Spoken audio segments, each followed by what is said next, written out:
നാടിനെ നടുക്കി കൊല്ലം പറവൂർ പുറ്റിങ്ങൽ ക്ഷേത്രത്തിൽ വെടിക്കെട്ട് അപകടമുണ്ടായിരിക്കുന്നു. 69 പേർ മരിച്ചുവെന്നാണ് സ്ഥിരീകരിക്കാത്ത റിപ്പോർട്ടുകൾ. 150-ലേറെ പേർക്ക് പരിക്കേറ്റു. മരണസംഖ്യ ഇനിയും ഉയരാനാണ് സാധ്യത. പരിക്കേറ്റ പലരുടെയും നില ഗുരുതരമാണ്.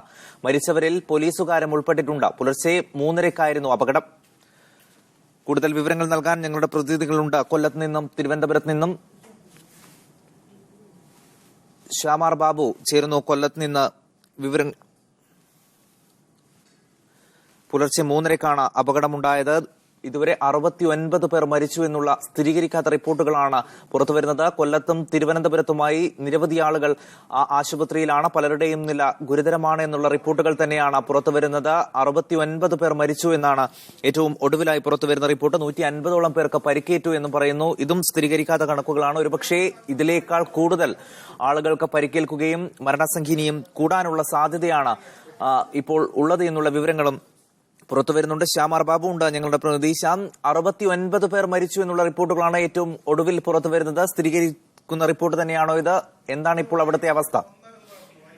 ഈ പോലീസിൽ നിന്ന് ലഭിക്കുന്ന വിവരപ്രകാരമാണ് ഈ 69 പേർ മരിച്ചതായി നമുക്കിപ്പോൾ നൽകാൻ സാധിക്കുന്നത്. ജില്ലാ ഭരണകൂടം 33 പേരുടെ മരണം സ്ഥിരീകരിച്ചിട്ടുണ്ട്. ഇതിൽ നിന്നും ഉയരുമെന്ന്, ഇതിന്റെ ഇരട്ടിയിലധികമാകുമെന്നുള്ള വിവരം ജില്ലാ ഭരണകൂടം നൽകുന്നുണ്ട്. കാരണം 33 പേരുടെ മരണം മാത്രമേ സ്ഥിരീകരിക്കാൻ മാത്രമേ ജില്ലാ ഭരണകൂടത്തിനായിട്ടുള്ളൂ. പ്രത്യേകിച്ചും വിവിധ ആശുപത്രിയിൽ 2 ജില്ലകളിലായിട്ടുള്ള ആശുപത്രികളിലായിട്ടാണ് ഇത്തരത്തിൽ പ്രവേശിപ്പിച്ചിരിക്കുന്നത്. പെട്ടെന്ന് തന്നെ പല എളുപ്പത്തിൽ എത്തിക്കാൻ സാധിക്കുന്ന, വേഗത്തിൽ എത്തിക്കാൻ സാധിക്കുന്ന ആശുപത്രികളിലേക്ക് കൊണ്ടുപോവുകയായിരുന്നു. ഇത് 2 ജില്ലകൾക്കും അതിർത്തിയായതുകൊണ്ട്, പരവൂർ 2 ജില്ലകൾക്ക്, തിരുവനന്തപുരത്തിനും കൊല്ലത്തിനും അതിർത്തിയായി ഉള്ള ഒരു സ്ഥലമായതുകൊണ്ട് ഈ തിരുവനന്തപുരം ജില്ലയിലേക്കും അതുപോലെ തന്നെ കൊല്ലം ജില്ലയിലേക്കും കൊണ്ടുവന്നിട്ടുണ്ട്. അതുകൊണ്ട് തന്നെ ഈ 2 ജില്ലകളിലെ വിവിധ ആശുപത്രികളുമായി ബന്ധപ്പെട്ടാൽ മാത്രമേ ഇതിൽ പൊള്ളലേറ്റത് എത്ര പേർക്കുണ്ട്, അതുപോലെ തന്നെ മരിച്ചത് എത്ര പേരുണ്ടെന്ന് കൃത്യമായ ഒരു സ്ഥിരീകരണം എത്തിക്കാൻ സാധിക്കുകയുള്ളൂ. അതുകൊണ്ട് തന്നെ ജില്ലാ ഭരണകൂടത്തിലേക്ക് ഇത്തരത്തിലുള്ള വിവരങ്ങൾ ഇതുവരെ 33 പേരുടെ മരണം മാത്രമേ സ്ഥിരീകരിക്കാൻ അവർക്കായിട്ടുള്ളൂ. എന്നാൽ പോലീസിൽ നിന്ന് ലഭിക്കുന്ന വിവരപ്രകാരം 69 പേർ മരിച്ചിട്ടുണ്ട്. ഇതിൽ 2 പേരുടെ മരണമാണ് സ്ഥിരീകരിച്ചിട്ടുള്ളത്. പോലീസുകാരനായ സജി സെബാസ്റ്റ്യൻ മരിച്ചതായി സ്ഥിരീകരിച്ചിട്ടുണ്ട്. അദ്ദേഹം പരവൂരിലെ പുറ്റിങ്ങൽ ക്ഷേത്രത്തിലെ ഉത്സവവുമായി ബന്ധപ്പെട്ട് ഡ്യൂട്ടിക്ക് ഉണ്ടായിരുന്ന പോലീസ് ഉദ്യോഗസ്ഥനാണ്. അദ്ദേഹം മരിച്ചതായി സ്ഥിരീകരിച്ചിട്ടുണ്ട്. മറ്റൊരാൾ പൂതക്കുളം സ്വദേശിയായ പ്രദീപാണ് മരിച്ചിട്ടുള്ളത്. അദ്ദേഹത്തിന്റെയും മരണം അദ്ദേഹത്തെയും തിരിച്ചറിഞ്ഞിട്ടുണ്ട്. മറ്റ് മൃതശരീരങ്ങൾ ഇവിടേക്ക് കൊണ്ടുവന്നുകൊണ്ടിരിക്കുന്ന കൊല്ലം ജില്ലയിലെ ജില്ലാ ആശുപത്രിയിലേക്ക് കൊണ്ടുവന്നിട്ടിരിക്കുന്ന മൃതശരീരങ്ങൾ ശരീരഭാഗങ്ങൾ മാത്രമാണ്. അതിൽ നിന്ന് യാതൊരു കാരണവശാലും എളുപ്പത്തിൽ പെട്ടെന്നൊരു ആരാണ് മരിച്ചത് എന്ന് സ്ഥിരീകരിക്കാൻ എളുപ്പമില്ല. കാരണം ശരീരഭാഗങ്ങൾ മാത്രമേ ഉള്ളൂ കൊണ്ടുവന്നിരിക്കുന്നത്. അതിൽ നിന്ന് തന്നെ പല ശരീരഭാഗങ്ങളെല്ലാം കൂടി കൂട്ടിയിട്ട് കൊണ്ടുവരികയാണ്. ആംബുലൻസിനുള്ളിൽ ഇത്തരത്തിൽ ശരീരഭാഗങ്ങളെല്ലാം കൂടെ കൂട്ടിയിട്ട് കൊണ്ടുവന്ന് നേരെ ഇത്തരത്തിൽ ആശുപത്രിയുടെ മോർച്ചറിയുടെ മുൻപിൽ ഇത്തരത്തിൽ വാരി കൂട്ടിയിട്ടിരിക്കുകയാണ്. അതിൽ നിന്ന് തിരിച്ചറിയണം ആരൊക്കെ മരിച്ചു എന്നത്, ആരുടെയൊക്കെ ഇത്തരത്തിലുള്ള ശരീരഭാഗങ്ങളെന്ന് തിരിച്ചറിയണമെങ്കിൽ അത്തരത്തിൽ ഉള്ള പരിശോധനകൾ ആവശ്യമാണ്. അതിനുശേഷം മാത്രമേ ഇത്തരത്തിൽ ആരാണ് മരിച്ചത് എന്ന് നമുക്ക് മനസ്സിലാക്കാൻ സാധിക്കുകയുള്ളൂ. ഇതിൽ കൊല്ലം ജില്ലാ ആശുപത്രിയിലേക്ക് കൊണ്ടുവന്നിരിക്കുന്നതിൽ കുട്ടികളുണ്ട്. കുട്ടികൾ പരിക്കേറ്റ നിരവധി കുട്ടികളെ ഇത്തരത്തിൽ ആശുപത്രിയിലേക്ക് കൊണ്ടുവന്നിട്ടുണ്ട്. സ്ത്രീകളും അടക്കമുള്ളവർക്കും പരിക്കേറ്റതായാണ് വിവരം ലഭിക്കുന്നത്. തിരുവനന്തപുരം മെഡിക്കൽ കോളേജ് ആശുപത്രിയിലും ഇത്തരത്തിൽ ആളുകളെ കൊണ്ടുപോയിട്ടുണ്ട്. ഏതാണ്ട് 50-ലധികം പേരെ തിരുവനന്തപുരത്തേക്ക് കൊണ്ടുപോയിട്ടുണ്ടെന്നാണ് നമുക്ക് ലഭിക്കുന്നത്. ഏതായാലും 200-ലധികം പേർക്ക് പൊള്ളലേറ്റിട്ടുണ്ട്. മാത്രമല്ല ഈ കെട്ടിടത്തിന്റെ ഭാഗങ്ങളിൽ ആളുകൾ പെട്ടിട്ടുണ്ട് എന്ന വിവരം നമുക്ക് പരവൂരിൽ നിന്ന് ലഭിക്കുന്നുണ്ട്. കെട്ടിടത്തിന്റെ, അതായത് തകർന്നു വീണ ദേവസ്വം ബോർഡിന്റെ കെട്ടിടത്തിന്റെ ഭാഗങ്ങളിൽ ഇത്തരത്തിലുള്ള ആളുകൾ പെട്ടിട്ടുണ്ട് എന്ന വിവരവും നമുക്ക് ലഭിക്കുന്നുണ്ട്. നേരത്തെ പുതുക്കി പണിഞ്ഞ ഒരു കെട്ടിടമാണിത്. ഇത് പൂർണ്ണമായിട്ടും തകർന്നിട്ടുണ്ട് എന്ന വിവരം നമുക്ക് ലഭിക്കുന്നുണ്ട്. ഇത്തരത്തിൽ വലിയ തോതിലുള്ള സ്ഫോടനത്തിനിടെ ഈ കെട്ടിടങ്ങൾ തകർന്നിട്ടുണ്ട്. മാത്രമല്ല സമീപ പ്രദേശങ്ങളിലുള്ള വീടുകൾക്ക് വിള്ളലുണ്ടായിട്ടുണ്ട്. വാഹനങ്ങളും തകർന്നിട്ടുണ്ട്. ആളുകൾ രക്ഷപ്പെടുന്നതിനിടെ വാഹനങ്ങളും തകർന്നിട്ടുണ്ട്. രക്ഷപ്പെടുന്നതിനിടെയും ആളുകൾക്ക് പരിക്കേറ്റിട്ടുണ്ട്. വലിയ തോതിലുള്ള ഒരു അപകടം തന്നെ സംഭവിച്ചിരിക്കുന്നു. ശ്യാം, ഈ ക്ഷേത്രത്തിൽ ഇപ്പോൾ പരിക്കേറ്റ ആളുകളുണ്ടോ? പരിക്കേറ്റ ആളുകളെ മുഴുവനായി ആശുപത്രിയിൽ എത്തിക്കാൻ രക്ഷാപ്രവർത്തകർക്ക് സാധിച്ചിട്ടുണ്ടോ? കെട്ടിടത്തിനടിയിലടക്കം ആളുകൾ കുടുങ്ങിക്കിടക്കുന്നുണ്ട് എന്ന് ശ്യാം തന്നെ പറഞ്ഞു. ആ രീതിയിലുള്ള രക്ഷാപ്രവർത്തനമാണോ ഇപ്പോൾ പുരോഗമിക്കുന്നത്? ഇതുമായി ബന്ധപ്പെട്ട് കോൺക്രീറ്റ് പാളികൾ ഇളക്കി മാറ്റണം. എങ്കിൽ മാത്രമേ ഇത്തരത്തിലുള്ള പരിശോധനകളിൽ ആരൊക്കെ ഇതിന്റെ അകത്ത് പെട്ടിട്ടുണ്ട് എന്ന് നമുക്ക് മനസ്സിലാക്കാൻ സാധിക്കുള്ളൂ. ഇതിനായി സന്നദ്ധ സംഘടനാ പ്രവർത്തകരുടെ സഹായത്തോടു കൂടി ഈ കെട്ടിടത്തിന്റെ ഭാഗങ്ങൾ നീക്കിക്കൊണ്ടിരിക്കുകയാണ് പരവൂരിൽ. അവിടെ നിന്ന് നമുക്ക് ഇത്തരം വിവരങ്ങളാണ് ലഭിച്ചുകൊണ്ടിരിക്കുന്നത്. ഈ കെട്ടിടത്തിന്റെ ഭാഗങ്ങളിൽ ആളുകൾ പെട്ടിട്ടുണ്ട് എന്നാണ് നമുക്ക് മനസ്സിലാക്കാൻ. പ്രത്യേകിച്ചും പുറ്റിങ്ങൽ ക്ഷേത്രത്തെ സംബന്ധിച്ചിടത്തോളം അവിടെ മത്സര കമ്പം നടക്കുന്ന സ്ഥലമാണ്. മാത്രമല്ല 10,000-ലധികം പേർ ഈ പുറ്റിങ്ങൽ ക്ഷേത്രത്തിലെ കമ്പം കാണുന്നതിന് വേണ്ടി എത്തും. ജില്ലയിലെ തന്നെ ഏറ്റവും വലിയ കമ്പം നടക്കുന്ന ഒരു ക്ഷേത്രമാണ് മത്സര കമ്പം. അതായത് വിവിധ കരകളായി തിരിച്ചുകൊണ്ട് ക്ഷേത്രത്തിന്റെ സമീപ പ്രദേശങ്ങളെ വിവിധ കരകളായി തിരിച്ചുകൊണ്ട് ഈ കരകൾ ചേർന്നുകൊണ്ടുള്ള മത്സരമാണ് ഇത്തരത്തിൽ സംഘടിപ്പിക്കാറുള്ളത്. വലിയ തോതിലുള്ള കമ്പം സംഘടിപ്പിക്കുന്ന ഒരു മേഖലയാണ്. ജില്ലാ കളക്ടർ നമുക്ക് നൽകുന്ന വിശദീകരണ പ്രകാരം ക്ഷേത്രത്തിൽ ആദ്യം ക്ഷേത്ര ഭാരവാഹികൾ ഇതുമായി ബന്ധപ്പെട്ട് മത്സരം കമ്പം നടത്തുന്നതിനുള്ള അനുമതി തേടിയിരുന്നു. എന്നാൽ മത്സര കമ്പം നടത്താൻ ഒരു കാരണവശാലും അനുമതി നൽകില്ല എന്ന് ജില്ലാ കളക്ടർ ഈ ക്ഷേത്ര ഭാരവാഹികളെ അറിയിച്ചു. അതിനുശേഷം എത്തരത്തിൽ ഈ മത്സര കമ്പത്തിലേക്ക് ഇവർ പോയി എന്ന് ഇത് പരിശോധിച്ച് അന്വേഷിച്ച് അറിയേണ്ട കാര്യമാണ്. എന്തുകൊണ്ട് ഇത്തരത്തിൽ മത്സരക്കമ്പം സംഘടിപ്പിച്ചു? അതായത് ജില്ലാ കളക്ടറുടെ അനുമതി പോലും ഇല്ലാതെ ഇത്തരത്തിൽ മത്സരക്കമ്പം സംഘടിപ്പിക്കാനുള്ള കാരണം എന്താണ് എന്ന് അന്ന് അന്വേഷിച്ച് കണ്ടെത്തേണ്ടിയിരിക്കുന്നു. തീർച്ചയായും ഇത്തരത്തിൽ അനുമതി ഇല്ലാത്തൊരു കാര്യം തന്നെയാണ് ഇവിടെ ചെയ്തിരിക്കുന്നത് വേണം നമുക്ക് മനസ്സിലാക്കാൻ. പ്രത്യേകിച്ചും വലിയ ജനക്കൂട്ടം ഏതാണ്ട് 10,000-ലധികം പേർ വന്നുകൂടുന്ന ഒരു പ്രദേശത്ത് നമുക്ക് ദൃശ്യങ്ങളിൽ നിന്ന് തന്നെ കാണാൻ സാധിക്കും. അവിടെ തീ പിടിക്കുന്നതിന് തൊട്ടടുത്ത് തന്നെ ആളുകൾ നിൽപ്പുണ്ട്. അതിൽ ദൃശ്യങ്ങൾ നമ്മൾ ഇപ്പോൾ പുറത്തുവിടുന്ന ദൃശ്യങ്ങളിൽ ആളുകൾ തൊട്ടടുത്ത് നിന്നും പകർത്തിയ ദൃശ്യങ്ങളാണ് കാണുന്നത്. ആ കമ്പത്തിന്റെ തൊട്ടടുത്ത് തന്നെ ആളുകളുണ്ട്. മാത്രമല്ല കമ്പപ്പുരയ്ക്ക് തീ പിടിക്കുകയാണെങ്കിൽ ഏതാണ്ട് 1 കിലോമീറ്ററോളം ഏതാണ്ട് ലക്ഷക്കണക്കിന് രൂപയുടെ ഓരോ കരകളായി തിരിച്ചുകൊണ്ടുള്ള മത്സര കമ്പം ആയതുകൊണ്ട് തന്നെ ലക്ഷക്കണക്കിന് രൂപ പിരിച്ചെടുത്ത് നടത്തുന്നതാണ്. അതുകൊണ്ട് തന്നെ വലിയ തോതിലുള്ള കമ്പപ്പുരയിൽ തന്നെ വലിയ തോതിലുള്ള സ്ഫോടക വസ്തുക്കൾ സൂക്ഷിച്ചിരിക്കണം എന്ന് വേണം മനസ്സിലാക്കാൻ. പ്രത്യേകിച്ചും ഇത്തരത്തിൽ മത്സരക്കമ്പമാകുമ്പോൾ കരക്കാർ തിരിച്ചുകൊണ്ടുള്ള മത്സരക്കമ്പമാകുമ്പോൾ തീർച്ചയായും അത് അങ്ങേയറ്റം വാശിയുള്ള ഒന്നായി മാറും. അതുകൊണ്ട് തന്നെ ലക്ഷക്കണക്കിന് രൂപയുടെ സ്ഫോടക വസ്തുക്കൾ സൂക്ഷിച്ചിരിക്കാനുള്ള സാധ്യതയുണ്ട്. വലിയ തോതിലുള്ള ഇത്തരത്തിലുള്ള കമ്പം സംഘടിപ്പിക്കുന്നതിനായി വലിയ തോതിലുള്ള സ്ഫോടക വസ്തുക്കൾ സൂക്ഷിച്ചിരിക്കണം. ഇതിനായിരിക്കണം തീ പിടിച്ചത്. തീർച്ചയായും ഒരു കെട്ടിടമൊക്കെ തകർത്ത് കളയുക എന്ന് പറയുമ്പോൾ തന്നെ നമുക്ക് മനസ്സിലാക്കാം വലിയ തോതിലുള്ള സ്ഫോടനം അവിടെ ഉണ്ടായിരിക്കുന്നു. ഒരു കെട്ടിടം തന്നെ തകർന്നു വീഴുമ്പോൾ തീർച്ചയായും അത്രത്തോളം മരണ നിരക്ക് ഉയരാനുള്ള ഒരു സാധ്യതയുമുണ്ട്. പ്രത്യേകിച്ചും പരവൂർ പുറ്റിങ്ങൽ ക്ഷേത്രത്തിൽ ഇത്തരത്തിൽ കമ്പം കാണുന്നതിന് വേണ്ടി ആളുകൾ ഒത്തുകൂടുന്ന ഒരു സ്ഥലമാണ് ഈ നേരത്തെ പറഞ്ഞ ദേവസ്വം ബോർഡ് കെട്ടിടം. അതിന്റെ ഭാഗങ്ങളിലാണ് അതിന് സമീപമാണ് ആളുകൾ സാധാരണയായി സംഘടിച്ച് ഈ കമ്പം നിന്ന് കാണാറുള്ളത്. അതുകൊണ്ട് തന്നെ വലിയ തോതിലുള്ള ഒരു മരണനിരക്ക് ഉണ്ടാകാനുള്ള സാധ്യത ഇനിയുമുണ്ട്. കാരണം ജില്ലാ ഭരണകൂടം തന്നെ അറിയിച്ചിട്ടുണ്ട് 33 പേരെ മാത്രമാണ് നമുക്ക് മരണം സ്ഥിരീകരിക്കാൻ സാധിച്ചത്. പക്ഷേ അത് ഇരട്ടിയിലധികം സാധ്യതയുണ്ട് എന്ന് ജില്ലാ ഭരണകൂടത്തിന്റെ ഭാഗത്തു നിന്ന് തന്നെ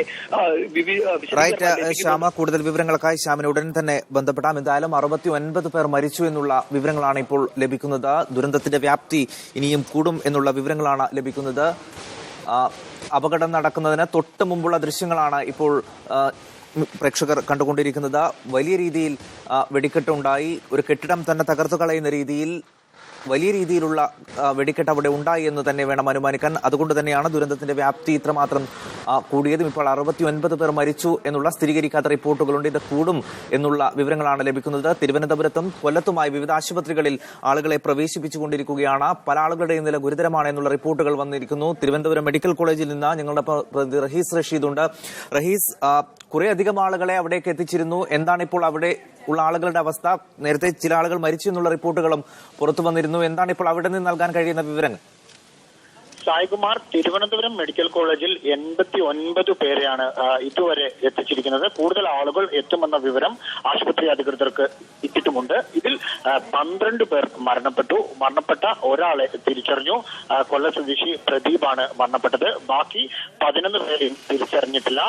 89 പേരിൽ 3 പേർ സ്ത്രീകളാണ്. ബാക്കിയുള്ളവരൊക്കെ പുരുഷന്മാരാണ് എന്ന വിവരം തന്നെയാണ് ലഭിക്കുന്നത്. കൂടുതൽ സ്വകാര്യ ആശുപത്രിയിലെയും തിരുവനന്തപുരത്തെ സമീപത്തുള്ള അത്യാധുനിക സൗകര്യങ്ങളുള്ള സ്വകാര്യ ആശുപത്രിയിലേക്ക് ചിലരെ മാറ്റണമെന്ന് ബന്ധുക്കൾ ആവശ്യപ്പെടുന്നുണ്ട്. ഇക്കാര്യത്തിൽ പോലീസ് ഒരു തീരുമാനമെടുത്തിട്ടില്ല. അതിനുശേഷമേ ഇക്കാര്യത്തിൽ ഒരു വ്യക്തത ഉണ്ടാവും. ചില ആളുകൾ സ്വകാര്യ ആശുപത്രിയിലേക്ക് രോഗികളെ കൊണ്ടുപോയി, പരിക്കുപറ്റവരെ കൊണ്ടുപോയി എന്ന ഒരു വിവരവും അനൌദ്യോഗികമായി ലഭിക്കുന്നുണ്ട്. അങ്ങനെയാണെങ്കിൽ തിരുവനന്തപുരത്ത് കൊണ്ടുവന്ന ആളുകളുടെയും മരണസംഖ്യയും ഉയരും. മറ്റൊരു കാര്യം, സംസ്ഥാന ആഭ്യന്തര വകുപ്പിന് സ്പെഷ്യൽ ബ്രാഞ്ച് ഇപ്പോൾ നൽകിയ റിപ്പോർട്ടിൽ 103 എന്ന മരണപ്പെട്ടവരുടെ എണ്ണം 103 എന്ന ഒരു റിപ്പോർട്ടാണ് നൽകിയിരിക്കുന്നത് എന്നതാണ് പ്രധാനപ്പെട്ട മറ്റൊരു വിവരം. ഇവിടെ എത്തിച്ചിരിക്കുന്നവർ കൂടുതൽ ആളുകൾ. അതുപോലെ തന്നെ ഇന്ന് അവധി ദിനം കൂടിയാണ്. പുലർച്ചെയാണ് ഈ അപകടമുണ്ടായത്. ഈ പരിക്കേറ്റ ആളുകളെ കൊണ്ടുവരുമ്പോൾ മതിയായ ജീവനക്കാരും സംവിധാനങ്ങളും അവിടെ ഉണ്ടായിരുന്നു. മറ്റ് ആശുപത്രികളിലേക്ക് അവിടെ നിന്ന് മാറ്റാനുള്ള സാഹചര്യം ഇപ്പോഴുണ്ടോ? ഇവിടെ ഡോക്ടർമാരുടെയോ നഴ്സുമാരുടെയോ മറ്റു ജീവനക്കാരുടെയോ യാതൊരു കുറവും തിരുവനന്തപുരം മെഡിക്കൽ കോളേജ് ഇല്ല എന്ന് കൃത്യമായി തന്നെ പറയാൻ സാധിക്കും. കാരണം അപകടമുണ്ടായ സമയത്ത് തന്നെ, പ്രത്യേകിച്ച് ഈ അപകടമുണ്ടായ സ്ഥലം തിരുവനന്തപുരം ബോർഡറുമായി ചേർന്ന ഒരു സ്ഥലം കൂടിയാണ്. ഏറ്റവും അടുത്ത ഒരു സർക്കാർ മെഡിക്കൽ കോളേജ് തിരുവനന്തപുരം മെഡിക്കൽ കോളേജുമാണ്. അതുകൊണ്ട് തന്നെ അപകട വിവരം ഉണ്ടായ സമയത്ത് തന്നെ മെഡിക്കൽ കോളേജ് അധികൃതർക്ക് കൊല്ലം ജില്ലാ ഭരണകൂടത്തിൽ നിന്നും ആരോഗ്യ വകുപ്പിൽ നിന്നും കൃത്യമായ നിർദ്ദേശം നൽകിയിരുന്നു. നേരത്തെ സാകുമാർ പറഞ്ഞതുപോലെ തന്നെ ഞായറാഴ്ച ആയതുകൊണ്ട് ഉദ്യോഗസ്ഥരുടെയും ഡോക്ടർമാരുടെയൊക്കെ കുറവ് മുൻകൂട്ടി കണ്ട് തന്നെ ഒരു നിർദ്ദേശം നൽകിയിരുന്നു. ഇതിനനുസരിച്ച് മെഡിക്കൽ കോളേജ് അധികൃതരുടെ ഭാഗത്തു നിന്ന് മുഴുവൻ നേഴ്സുമാർക്കും ഡോക്ടർമാർക്കും അടിയന്തരമായി പുലർച്ചെ തന്നെ എത്തണം എന്നൊരു കർശന നിർദ്ദേശം നൽകിയിരുന്നു. ആ ഒരു സാഹചര്യത്തിൽ പുലർച്ചെ തന്നെ 6 മണിക്ക് മുമ്പ് തന്നെ മുഴുവൻ സജ്ജീകരണങ്ങളും മെഡിക്കൽ കോളേജ് ആശുപത്രിയിൽ തയ്യാറാവുകയും ചെയ്തു. അതുകൊണ്ട് തന്നെ ജീവനക്കാരുടെ ഒരു കുറവ് ഒരു തരത്തിലും രോഗികളെ നിലവിൽ ബാധിക്കുന്നില്ല എന്ന് തന്നെ കൃത്യമായി പറയാൻ സാധിക്കും.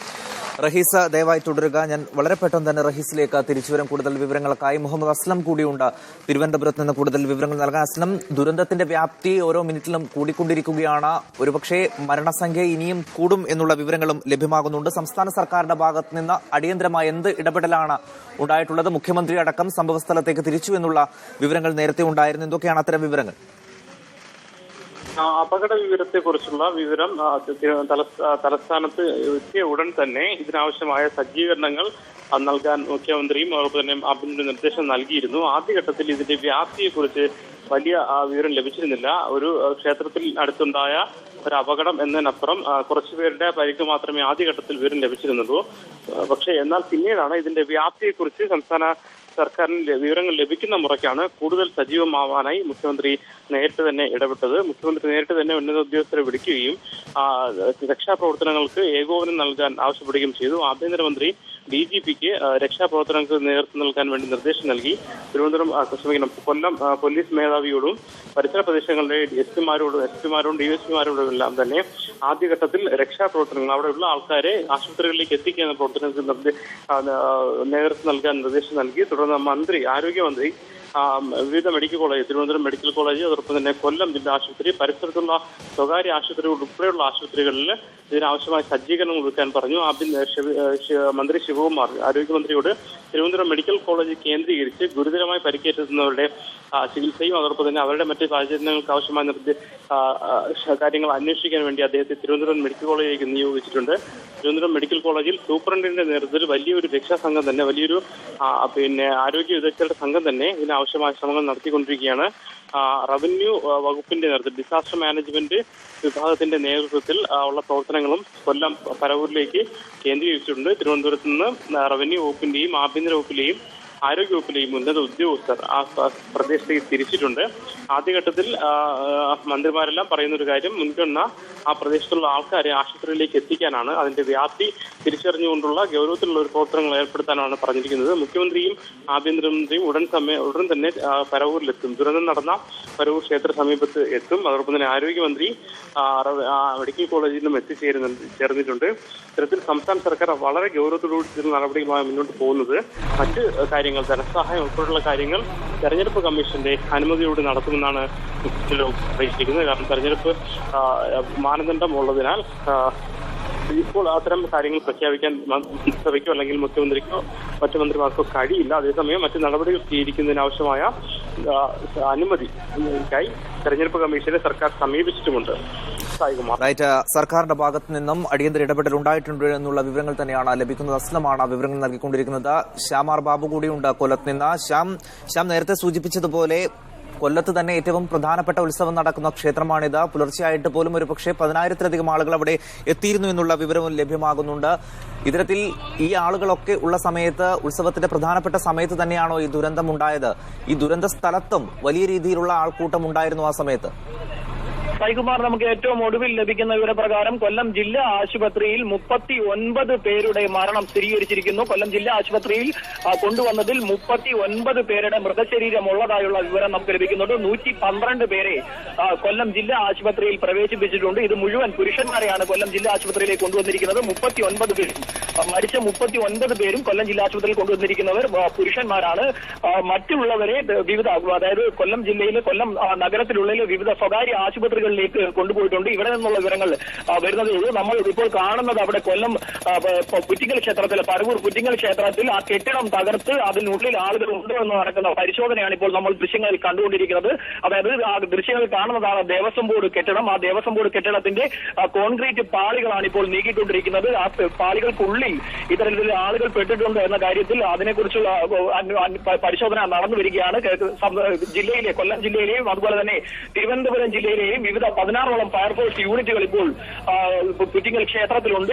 ഇന്നലെ രാത്രിയിൽ, അതായത് ഇന്ന് പുലർച്ചെ 3 മണിയോടുകൂടിയാണ് ഈ അപകടമുണ്ടായത്. ഈ അപകടത്തിൽ ഏതാണ്ട് 100-ലധികം കടക്കാനുള്ള, മരണസംഖ്യ 100 കടക്കാനുള്ള സാധ്യതയാണ് ഇപ്പോൾ കാണാൻ ഉള്ളത് എന്ന വിവരമാണ് നമുക്ക് ലഭിക്കുന്നത്. പോലീസിൽ നിന്ന് തന്നെ ലഭിക്കുന്ന വിവരപ്രകാരം ഏതാണ്ട് മരണസംഖ്യ 100 കടക്കുമെന്ന വിവരം നമുക്ക് ലഭിക്കുന്നുണ്ട്. ഇപ്പോൾ ആ കാണുന്ന ദൃശ്യങ്ങളിൽ കാണുന്നതാണ് പുറ്റിങ്ങൽ ക്ഷേത്രത്തിലെ ദേവസ്വം ബോർഡ് കെട്ടിടം. ആ കെട്ടിടം പൊളിച്ചു മാറ്റി ആ കെട്ടിടത്തിന്റെ അടിയിൽപ്പെട്ടവരെ പരിശോധന നടത്തിക്കൊണ്ടിരിക്കുകയാണ്. ഇതിന്റെ പരിശോധന കൂടി പൂർത്തിയായാൽ മാത്രമേ എത്ര പേർ കൃത്യമായി മരിച്ചു എന്ന് നമുക്ക് വിവരം ലഭിക്കാൻ സാധിക്കും. ഇപ്പോൾ പോലീസിൽ നിന്ന് നമുക്ക് ലഭിക്കുന്ന വിവരപ്രകാരം 75 പേരുടെ മരണം സ്ഥിരീകരിക്കാൻ പോലീസിനായിട്ടുണ്ട്. ജില്ലാ ഭരണകൂടം സ്ഥിരീകരിച്ചത് 33 പേരുടെ മരണമാണ് ജില്ലാ ഭരണകൂടം സ്ഥിരീകരിച്ചത്. കൊല്ലം ജില്ലാ ആശുപത്രിയിൽ 39 പേരുടെ മൃതശരീരം സൂക്ഷിച്ചിട്ടുണ്ട്. 112 പേരെ ഇവിടെ ചികിത്സയിൽ പ്രവേശിപ്പിച്ചിട്ടുണ്ട്. ഗുരുതരമായി പരിക്കേറ്റവരെ തിരുവനന്തപുരം മെഡിക്കൽ കോളേജ് ആശുപത്രിയിലേക്കാണ് കൊണ്ടുപോയിരിക്കുന്നത്. ഏതാണ്ട് 50ഓളം കിലോമീറ്റർ മാത്രമാണ് ഈ ക്ഷേത്രത്തിൽ നിന്നും തിരുവനന്തപുരം മെഡിക്കൽ കോളേജ് ആശുപത്രിയിലുള്ളത്. ഈ ക്ഷേത്രത്തിന് അടുത്തുള്ള ഏറ്റവും സൗകര്യമുള്ള സർക്കാർ മെഡിക്കൽ കോളേജ് തിരുവനന്തപുരം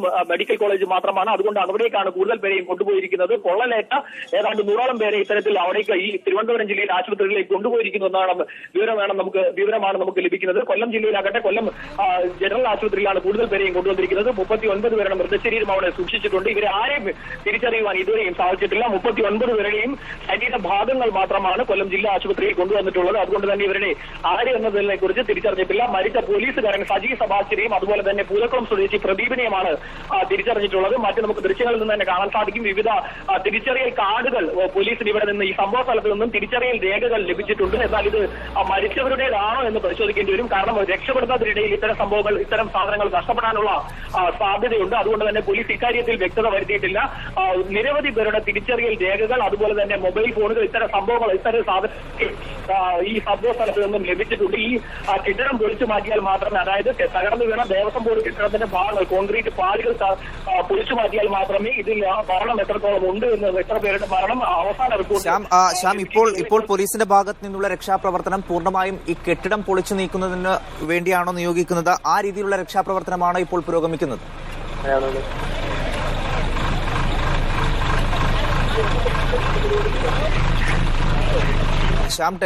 ശ്യാം, കേൾക്കാമെങ്കിൽ ഇപ്പോൾ ഈ കോൺക്രീറ്റ് കെട്ടിടത്തിനുള്ളിൽ ആളുകളുണ്ട് എന്നുള്ള നിഗമനത്തിൽ അത് പൊളിച്ചു നീക്കുന്ന രക്ഷാപ്രവർത്തനമാണോ ഇപ്പോൾ പ്രധാനമായും നടക്കുന്നത്?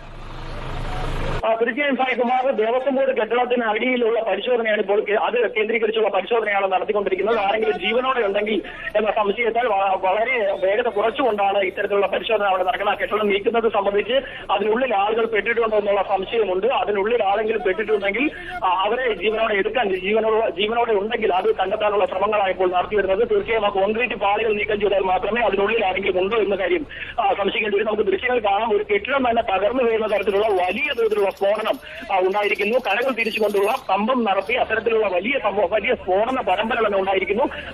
ഏതാണ്ട് ആളുകൾക്ക് മനസ്സിലാക്കാൻ പോലും സാധിച്ചിരുന്നത് പലപ്പോഴും ആളുകൾക്ക് ഇത് കമ്പത്തിന്റെ ഭാഗമായിട്ടാണ് ഈ തീ പടരുന്നത് എന്ന സംശയത്താൽ പലരും ഓടി രക്ഷപ്പെടാൻ ശ്രമിച്ചിരുന്നില്ല. അവർ ഇത് കണ്ടുകൊണ്ട് നിൽക്കുകയായിരുന്നു. തുടർന്ന് കമ്പപ്പുരയിലേക്ക് തീ പടർന്നു. കമ്പപ്പുര പൂർണ്ണമായും പൊട്ടിത്തെറിച്ചു.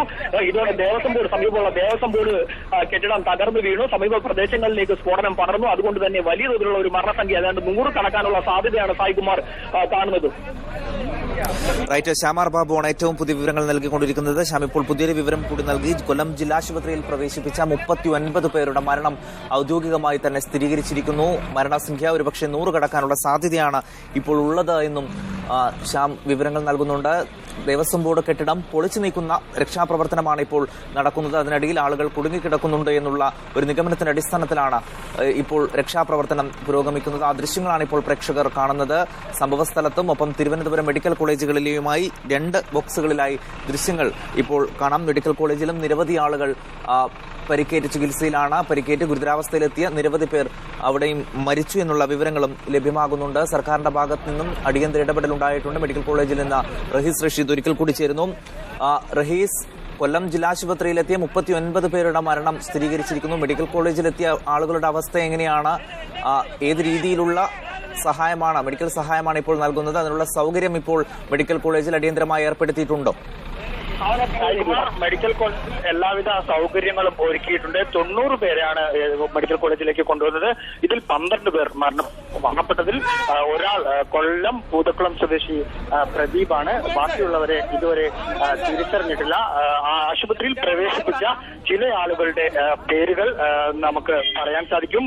കഴക്കൂട്ടം സ്വദേശി ഉമേഷ്, 35 വയസ്സുള്ള ഒരാളെ എത്തിച്ചിരിക്കുന്നു. രഞ്ജി, പ്രശാന്ത് നഗർ, കൊല്ലം പ്രശാന്ത് നഗറിലുള്ള 22 വയസ്സുള്ള രഞ്ജി. തലക്കോടുള്ള ചന്ദ്രബോസിന് 35 വയസ്സ്. കൊല്ലം വാരീച്ചിറ സ്വദേശി 14 വയസ്സുള്ള ശബരി. ചടയമംഗലം സ്വദേശി അജിത്ത് 27 വയസ്സുണ്ട്. 24 വയസ്സുള്ള കൊല്ലം പുന്നക്കുളം സ്വദേശി വിഷ്ണു. പരവൂർ സ്വദേശി അനി. പള്ളിപ്പുറം സ്വദേശി വിനോദ്. പരവൂർ സ്വദേശിയായ 56 വയസ്സുള്ള വേണു. 21 വയസ്സുള്ള അമ്പാടി. ഉള്ളൂർ സ്വദേശി വിഷ്ണു 21 വയസ്സ്. കഴക്കൂട്ടം സ്വദേശി രമേശൻ 42 വയസ്സ്. പരവൂർ സ്വദേശി 50 വയസ്സുള്ള രാജേന്ദ്രൻ. കൊല്ലം ഒഴുകുപാറ സ്വദേശി രാജേന്ദ്രൻ, മറ്റൊരു രാജേന്ദ്രൻ 52 വയസ്സുണ്ട് അദ്ദേഹത്തിന്. പരവൂർ സ്വദേശി ഭാസ്കരൻ 65 വയസ്സുണ്ട്. 55 വയസ്സുള്ള കഴക്കൂട്ട സ്വദേശി സത്യൻ. 50 വയസ്സുള്ള കോലിയക്കോട് സ്വദേശി സതീശൻ. ആറ്റിങ്ങൽ സ്വദേശി ജോയി 35 വയസ്സാണ് അദ്ദേഹത്തിനുള്ളത്. കഴക്കൂട്ടം സ്വദേശി സുരേന്ദ്രൻ 67 വയസ്സുണ്ട്. നാവായിക്കുളം സ്വദേശിയായ 38 വയസ്സുള്ള ഒരു രാജുവും 28 വയസ്സുള്ള ഒരു രാജുവിനെയും തിരുവനന്തപുരം മെഡിക്കൽ കോളേജ് ആശുപത്രിയിൽ പ്രവേശിപ്പിച്ചിരിക്കുന്നു. കൊല്ലം ചിറക്കര സ്വദേശി അച്ചു 14 വയസ്സാണ് അച്ചുവിനുള്ളത്. പരവൂർ സ്വദേശി രാജേഷ് 33 വയസ്സുണ്ട്. മണികണ്ഠൻ എന്നയാളെ കൊല്ലം പരവൂർ സ്വദേശി മണികണ്ഠൻ 40 വയസ്സുണ്ട്. വാളത്തുങ്കൽ മണികണ്ഠൻ എന്ന ഒരാളെയും ആശുപത്രിയിൽ പ്രവേശിപ്പിച്ചിരിക്കുന്നു. കൊല്ലം ചിറക്കര വിഷ്ണുവിന് 18 വയസ്സാണുള്ളത്. പരവൂർ സ്വദേശികളായ 40 വയസ്സുള്ള സത്യയും 50 വയസ്സുള്ള ഷാജി എന്നിവരുടെ പേരുകൾ നമുക്ക് ഔദ്യോഗികമായി തന്നെ പറയാൻ സാധിക്കും. റഹീസ്, മെഡിക്കൽ കോളേജിൽ മാത്രമാണോ തിരുവനന്തപുരത്തെ ആളുകളെ പ്രവേശിപ്പിച്ചിരിക്കുന്നത്? മറ്റ് ആശുപത്രികളിലേക്കും പരിക്കേറ്റ ആളുകളെ മാറ്റിയിട്ടുണ്ടോ? ിലേക്ക് പരിക്കേറ്റ ആളുകളെ മാറ്റിയതായ ഒരു വിവരം പോലീസിന് ലഭിച്ചിരുന്നു. പക്ഷേ അതിലൊരു സ്ഥിരീകരണം ഇതുവരെ ലഭിച്ചിട്ടില്ല. അതിന് പ്രധാനപ്പെട്ട കാരണം തിരുവനന്തപുരം മെഡിക്കൽ കോളേജിൽ എത്തിച്ച ചില രോഗികളുടെ, ചില പരിക്കേറ്റ ചില ആളുകളുടെ ബന്ധുക്കൾ മറ്റ് ആശുപത്രിയിലേക്ക് കൊണ്ടുപോകണം എന്ന് പുറത്തുനിന്ന് പോലീസിനോട് സംസാരിച്ചിരുന്നു. അത് അവരുടെ പെട്ടെന്നുള്ള ഒരു വികാരത്തിന്റെ ഭാഗമായി സംസാരിച്ചതാണ്. ഇതിനേക്കാൾ കൂടുതൽ ചികിത്സ മറ്റാശുപത്രിയിൽ കിട്ടും എന്നൊരു തോന്നലിൽ അവർ സംസാരിച്ചതായിരുന്നു. പോലീസ് കൃത്യമായി തന്നെ അവരോട് കാര്യങ്ങൾ സംസാരിച്ചതിനെ തുടർന്ന് അതിൽ നിന്ന് പിന്നോക്കം പോയി സ്വകാര്യ ആശുപത്രിയിലേക്ക് കൊണ്ടുപോകണ്ട എന്ന ഒരു നിലപാടിലെത്തി. ഈ ഒരു സാഹചര്യത്തിലാണ് പോലീസ് കൂടുതൽ ആളുകളെ, കാരണം കൊല്ലത്തെ സ്വകാര്യ ആശുപത്രിയിൽ നിന്ന് റഫർ ചെയ്തവരെയാണ് ഇപ്പോൾ തിരുവനന്തപുരത്തേക്ക് കൊണ്ടുവന്നുകൊണ്ടിരിക്കുന്നത്. അത് അധികൃതരൊന്നും അതിന് ഒപ്പമില്ല, ബന്ധുക്കൾ തന്നെയാണ് കൊണ്ടുവന്നുകൊണ്ടിരിക്കുന്നത്. ആ ഒരു സാഹചര്യത്തിൽ ഇതിൽപ്പെട്ട ഇത്തരം നിലപാടുള്ള ആരെങ്കിലും കിംസ് ആശുപത്രി പോലുള്ളിടത്ത് കൊണ്ടുവന്നതായി പോലീസിന് അനൌദ്യോഗികമായി വിവരം ലഭിച്ചു. ആ ഒരു സാഹചര്യത്തിലാണ് അത്തരമൊരു സംസാരം ഉണ്ടായത്. പക്ഷേ അതിൽ ഒരു കൃത്യത ഇതുവരെ വരുത്താൻ സാധിച്ചില്ല. കൂടുതൽ ചികിത്സാ സൗകര്യങ്ങൾ മെഡിക്കൽ കോളേജ് ആശുപത്രിയിൽ തന്നെയാണ് ഒരുക്കിയിട്ടുള്ളത്. അതുകൊണ്ട് തന്നെ ഇവിടെ തന്നെ രോഗികളെ ചികിത്സിക്കാം എന്ന ഒരു നിലപാട് തന്നെയാണ് അധികൃതർ. റൈറ്റ് റഹീസ്, ഞാൻ തിരിച്ചു വരാം. Thiruvananthapuram medical college superintendent doctor Mohandas ഇപ്പോൾ ടെലിഫോൺ ലൈനിലുണ്ട്. ഡോക്ടർ മോഹൻദാസ്, മെഡിക്കൽ കോളേജിൽ നിന്ന് താങ്കൾക്ക് എന്തൊക്കെ വിവരങ്ങൾ നൽകാനാകും? ഗുരുതരമാണോ പരിക്കേറ്റ മിക്കവരുടെയും അവസ്ഥ? അതെ അതെ, ഇവിടെ 75 രോഗികൾ എത്തിയിട്ടുണ്ട്. പരിക്ക് പറ്റിയവര് 11 പേര് മരണമടഞ്ഞിട്ടുണ്ട്. പിന്നെ വന്നവരെല്ലാം വേണ്ട വിധത്തിൽ ഉള്ള സകല ചികിത്സയും നമ്മൾ നൽകിയിട്ടുണ്ട്. പിന്നെ ഗുരുതരമായ പരിക്കുള്ള ഒരു 10ഓളം പേരെ നമ്മൾ ICUയിലേക്ക് അഡ്മിറ്റ് ചെയ്തിട്ടുണ്ട്. ബാക്കിയുള്ളവരുടെ എല്ലാം അവസ്ഥ സ്റ്റേബിളാണ്. ഈ 10 പേരുടെ അവസ്ഥ ഗുരുതരമായി തന്നെ തുടരുകയാണോ? ഗുരുതരമല്ല, പക്ഷെ അവര് ബെറ്റർ കെയറിന് വേണ്ടിയാണ് ICUയിലേക്ക് അഡ്മിറ്റ് ചെയ്തത്. വളരെ നന്ദി ഡോക്ടർ മോഹൻദാസ് ഈ ഘട്ടത്തിൽ ഞങ്ങളോട് പ്രതികരിച്ചു. എന്തായാലും 10 പേരുടെ അവസ്ഥ മെഡിക്കൽ കോളേജിൽ അഡ്മിറ്റ് ചെയ്ത 10 പേരുടെ അവസ്ഥ ഗുരുതരമായി തുടരുന്നുണ്ട് എന്ന് തന്നെയാണ് മെഡിക്കൽ കോളേജ് സൂപ്രണ്ടും നൽകുന്ന വിവരം. എന്തായാലും വലിയ ദുരന്തമാണ് കൊല്ലത്ത് ഉണ്ടായിരിക്കുന്നത്. കുരിങ്ങൽ ക്ഷേത്രത്തിലെ ഉത്സവത്തോടനുബന്ധിച്ച് നടന്ന വെടിക്കെട്ടിൽ ആണ് ഈ ദുരന്തമുണ്ടായത്. ഏകദേശം 70-ലധികം മരണം ഇപ്പോൾ റിപ്പോർട്ട് ചെയ്യപ്പെട്ടു. ഒരുപക്ഷെ 100-ലധികം ആളുകളുടെ മരണസംഖ്യ ഉണ്ടായേക്കാമെന്നുള്ള വിവരങ്ങളാണ് പുറത്തുവരുന്നത്. 150-ലധികം ആളുകൾക്ക് പരിക്കേറ്റിട്ടുണ്ട്. മരിച്ച പലരെയും ഇതുവരെ തിരിച്ചറിയാനായിട്ടില്ല.